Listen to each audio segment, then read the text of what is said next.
অনেক বড় একটা সত্যি কথা এই ভিডিওতে তোমাদেরকে জানাবো। আগে মহিলাদের ক্রিকেট খেলা হতো, তখন তাদের খেলা কেউ দেখতো না, মাঠের মধ্যে দর্শকও হতো না, কেউ তাদেরকে সাপোর্ট করতে আসতো না মাঠের মধ্যে। এবং এখন সব কিছুই চেঞ্জ হয়ে গিয়েছে। কালকে যেভাবে ভারতীয় দল ম্যাচ জিতলো, অস্ট্রেলিয়াকে হারিয়ে রেকর্ড রান চেস করলো, এবং যেভাবে কালকের ম্যাচটা ভাইরাল হয়েছে, যেভাবে সবাই সাপোর্ট করছে, যেভাবে তাদেরকে নিয়ে আগ্রহ দেখাচ্ছে, সত্যি অসাধারণ, অ্যামেজিং। এবং এইরকম সাপোর্ট কোনোদিনও টিম ইন্ডিয়া পায়নি ভারতের মহিলা ক্রিকেট দল। মেন্স ক্রিকেট দল যেভাবে সাপোর্ট পায়, যেভাবে তাদেরকে সাপোর্ট করা হয়, মহিলা ক্রিকেট দলকে কোনোদিনও এইভাবে সাপোর্ট করা কিন্তু হচ্ছিল না। কিন্তু কালকের ম্যাচটা জেতার পর আশা করছি কি সবাই তাদেরকে সাপোর্ট করবে। যারা খেলা দেখছিল না মহিলা ক্রিকেট দলের, তারাও আশা করছি আস্তে আস্তে দেখতে শুরু করবে। এবং কালকের ম্যাচটা তোমরা দেখেছিলে, পুরো প্যাক ছিল, পুরো স্টেডিয়াম একদম ভর্তি ছিল, একটা সিটও কালকে ফাঁকা ছিল না ভাই।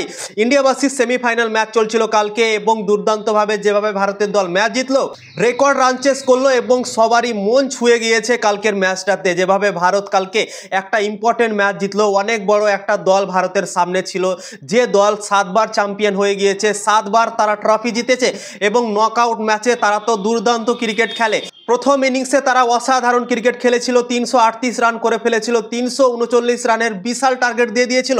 এবং অনেক বড় একটা চ্যালেঞ্জ ছিল ভারতের সামনে, কি ভারতের মহিলারা পারবে কি পারবে না। সবাই তো আগেই হার মেনে নিয়েছিল যখনই 339 রানের টার্গেট ভারতকে দিয়েছিল। কেউ ভাবেইনি কি ভারত এই রান চেস করবে।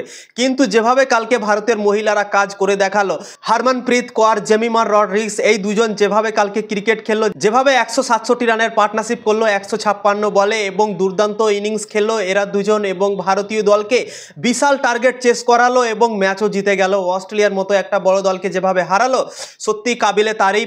মহিলা ক্রিকেট দল আগে যেভাবে ক্রিকেট খেলতো, এখন তাদেরও সব কিছুই পরিবর্তন হয়ে গিয়েছে। ঠিক আছে, আগে তারা ছক্কাই মারতে পারতো না, তারা শুধু বাউন্ডারি মারতো, এবং লাস্টের দিকে যে ওভারগুলো থাকতো 10 ওভার বা 5 ওভার, সেখানে হিটিং করতে পারতো না, ছক্কা মারতে পারতো না। সেই জায়গাগুলোতে অনেকটা কমজোর ছিল ভারতের মহিলা হোক বা যে কোনো দেশেরই মহিলা ক্রিকেট হোক না কেন, সবাই তারা সেই জায়গাটাতে ভালো পারফরমেন্স করতে পারতো না। কিন্তু এখন যেভাবে হিটিংগুলো করছে তোমরা নিজেই দেখতে পাচ্ছ, রিচা ঘোষ, জেমিমা রডরিগস, স্মৃতি মান্ধানা, হারমনপ্রীত কৌর বড় বড় শট মারছে।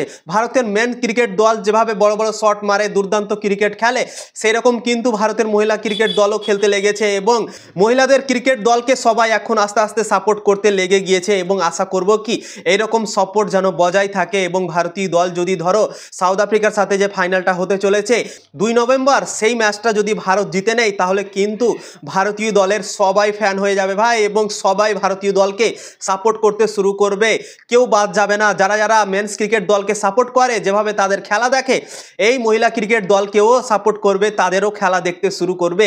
এই সেমিফাইনালটার পরেই দেখতে শুরু করে দিয়েছে, কিন্তু যদি ফাইনালটা জিতে যায় না, আরও সবাই মেতে যাবে ভারতের মহিলা ক্রিকেট দলের ওপর, এবং সবাই তাদেরকে সাপোর্ট করবে। ভাই আমি তো সাপোর্ট সব দিনই করি, অনেক দিন থেকে ভারতের মহিলা ক্রিকেট দলকে ফলো করে আসি, কিন্তু অনেক কেউ ফলো করতো না, মহিলা ক্রিকেটের খেলা দেখতো না। কিন্তু আশা করব কি কালকের ম্যাচটা পর এবং যে ফাইনালটা হতে চলেছে, সেই ফাইনালটা যদি জেতে, তাহলে মহিলা ক্রিকেট দল পুরোপুরিভাবে ভাইরাল, এবং সবাই তাদের খেলা দেখবে যখনই তাদের খেলা হবে, আশা করব। ঠিক আছে, তো সবাই সাপোর্ট করো ভারতের মহিলা দলকে, যেন ফাইনাল জিতে চ্যাম্পিয়ন হতে পারে প্রথমবারের মতো।